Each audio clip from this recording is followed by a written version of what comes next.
Hello! Another week has gone by and I have been to Nottingham, so I'm going to share that wonderful experience with you. But first, just an update on my class. We are reading As You Like It. But yeah, I haven't read this one yet and I'm looking forward to it. So that's all there is to that. Now what you're really here for is the tale of me going to Nottingham, and that tale took place on Tuesday when I took the bus to Nottingham, about, what was it, 2.5, 3 hours, not too bad, and I arrived, did a little walk from where the bus station was to where the center of town was, about 10 minutes, got a coffee, got a sandwich from Greg's, and I first headed to the Contemporary Art Museum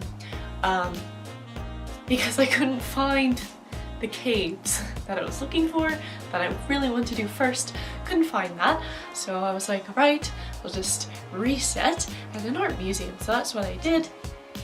It was contemporary art and it was based on a forest. So one room was just these big glass branches hanging from the ceiling, and they had potted plants in them, which was interesting, and you could just walk around that. And then in another room was just this big headset hanging from the ceiling, and you put it on and it was like a virtual reality forest. You could actually walk through it and you would like see different stuff. It was really weird, but that was cool. And then I was like, I'm actually going to find the caves now. So I left the art museum, and the caves are in the bottom floor of the mall, believe it or not. They have these really ancient caves in Nottingham, and they just built a mall right on top of it, as one does. But actually, the caves are all under Nottingham, like everywhere, and apparently if you own land in Nottingham, you should get your ground checked out, because if there is some caves under your property, then apparently you own them. They're your caves. So that's fun. That's good for people of Nottingham. But yeah, I walked into this mall, which I did not expect a old relic to be in, but it was, and I had to put on a hard hat. And then I went down into the caves, and they kind of told us everything that they were used for throughout history. So one use for the caves was as a tannery, because the caves didn't used to be underground. They used to be kind of like a tunnel in a cave. So basically, like, while you were standing in the cave, there was like mountain here, but then just world out there. So people would do their tannery stuff in this cave because it smelled horrible, absolutely horrible. So bad, in fact, that people thought the smell would ward off the plague and would just camp out in front of the cave's entrance. So there's that. Yeah, they actually use like urine to make leather in those times, as well as many other things that are just as unpleasant, if not more unpleasant. Yeah, apparently the caves were here, and then above was like an ale house, and basically the leather worker would pay for the urine of people who were patrons of the ale house, and then they would use that urine for their tannery business. That's all very pleasant, isn't it? Well, then we progressed into this little secret room, and that was where they had secret business meetings underneath the ale house, and there was a hole in the ceiling that went all the way up to the street, and they would hire a young child to stand where that hole was in the ground, and if the police were on their way, then the child would just drop some pebbles down that little hole, and the people having their secret meeting would know that they needed to get out right away. So we got to stand in the secret meeting room.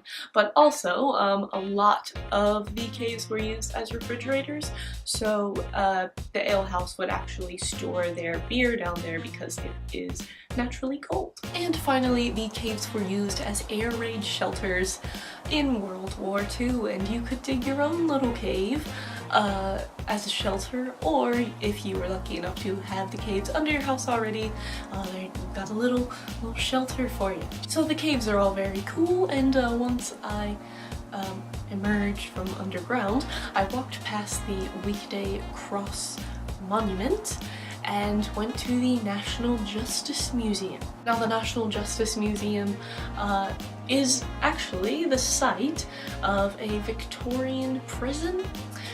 People would be held there waiting to get shipped off to Australia, or you could stand in the very spot that many famous people were hanged.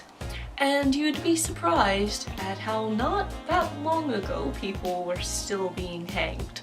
Yes, the last hanging was actually in 1964. Not in Nottingham, but just one to think about. In Nottingham, in these prisons I went to, there were male prisons and female prisons, and they were kept separately. The youngest person to be tried for a crime was actually 3 to 4 years old.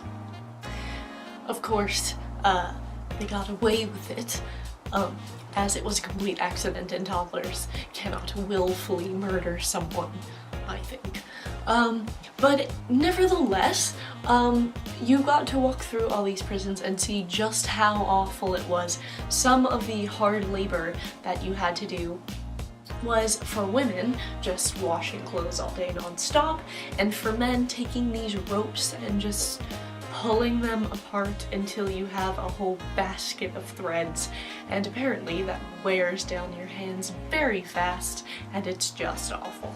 I also did hear my fair share of ghost stories while I was there, and learned about how the English prisoners pretty much destroyed Australian coasts where they were sent and caused tons of plants to go extinct, which I never considered before, but there you go. Also at the National Justice Museum they had a courtroom that you could check out, and then you could also see the pit, which is just a very dirty, dark room where people were just left to die, and then the kind of solitary confinement room, which honestly I was scared to go in and had to turn on my flashlight, but it was just a pitch black room that I guess you just sit in by yourself and suffer.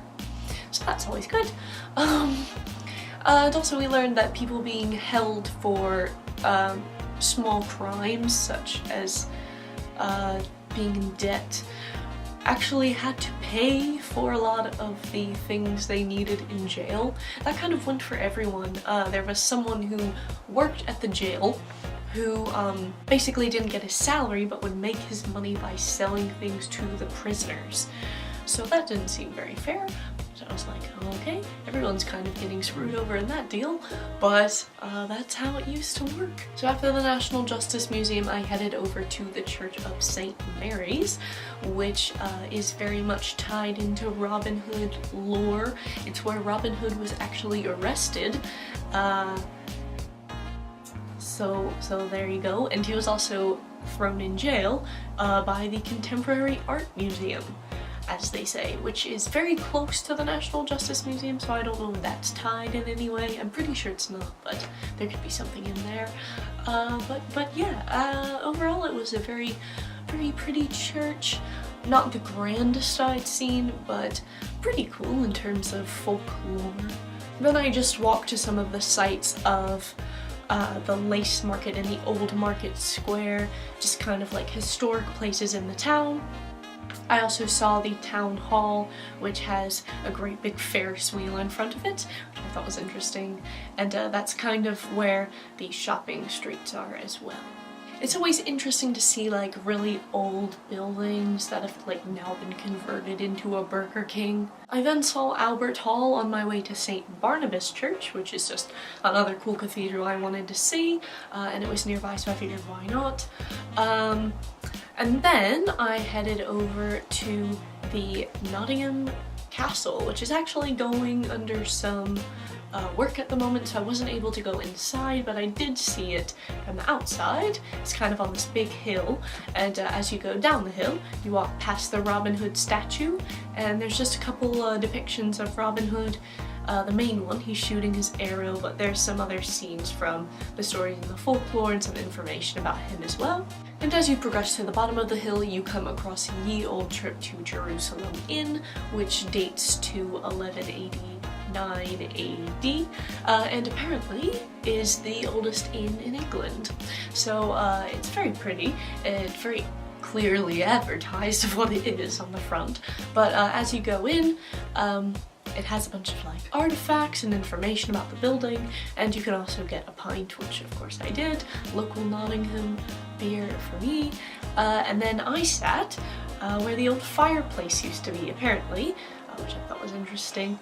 But you could just walk around and see the different history. Apparently, it is called such because it's where people would have stopped on their way to the Crusades to have a meal and to lie down. Apparently, they can't fully prove that, but that's what they really think happened. So take it with a grain of salt, I guess. After my pint, I went to the Robin Hood experience. This was a very hokey yet charming, basically house that is converted into a museum. There's 5 floors, and you start at the top and work your way down, and each room there is a very shoddily put together mannequin who tells you a story after you push a button. I did enjoy the effort that this museum put in, and honestly I would recommend it because it was hilarious, but also quite informative. There was a ton of information. They packed every single space of this house with information on Robin Hood, and obviously it's curated by some people who really care about Robin Hood folklore, but I must say I was absolutely terrified to walk in each door. Increasingly more terrified as it went on, and there was this dark room with some scary mannequin whose video face did not match their mannequin face with a deer head sitting on top. It was scary. It was creepy, but I did go in every room and I did press all the buttons, so I tried. But no, I did actually learn a lot from this museum. I don't have any more words for it. And my whole experience culminated at the Kitty Cafe in Nottingham, where I had a very great dinner date with some cats. No, I actually had a really good wrap there and a cup of tea, and I sat in my little chair, and there was a chair across from me that one of the cats just came and sat in, and I was like, alright, I've got a new friend today, and apparently I just have some sort of animal aura about myself that made all the cats just want to come hang with me. One came up and like sat on top of my chair while the other one was just chilling in the other chair. One was just walking by. Everyone wanted to pet my cats, and I was like, sorry, these are my cats. They're under my protection. Your 5-year-old cannot smack them with a mouse on a string, I'm sorry. I had a good meal, and I pet lots of cats, so what more can you want from that experience? I'm not sure. And then finally I decided to hit up the bookstore on my way back, and I got the Merry Adventures of Robin Hood. What better place to get his stories than Nottingham itself, so looking forward to reading that. It's also by Howard Pyle, who wrote some of my favorite King Arthur stories, so I know I will enjoy it. while we are on the topic of books, I also read The Art of Living. I read this book in 3 days and finished it on the way home from Nottingham. Very insightful, and I just felt like better about the universe and life after reading it. But this was a gift from my friend Melissa, who I mentioned before, and it was very lovely, so I 10 out of 10 recommend, and thank you Melissa for the lovely book. Now on Friday, I went with Jacob to a Yoko Ono exhibit at the Leeds Art University, and this was just a collection of interactive exhibits. So there was a big mural on the wall and you could write whatever you wanted, and there was a big array of different things, so we added some things to the mural wall, and then there were wish trees, so we added a little wish to the tree, and then there were also some broken pottery that you were supposed to mend. I didn't feel like doing that, so I didn't, and that's the story about that. And after that we went to a mock American diner, which was hilarious. I think I had a chicken burger with mango lime sauce. Mango lime sauce is good. We should get that in America. Do we have that? I don't know, but we should have that. And then on Saturday, Jacob and I went to the Otley Chevin Park, and we climbed the summit of some rocks and saw a beautiful view.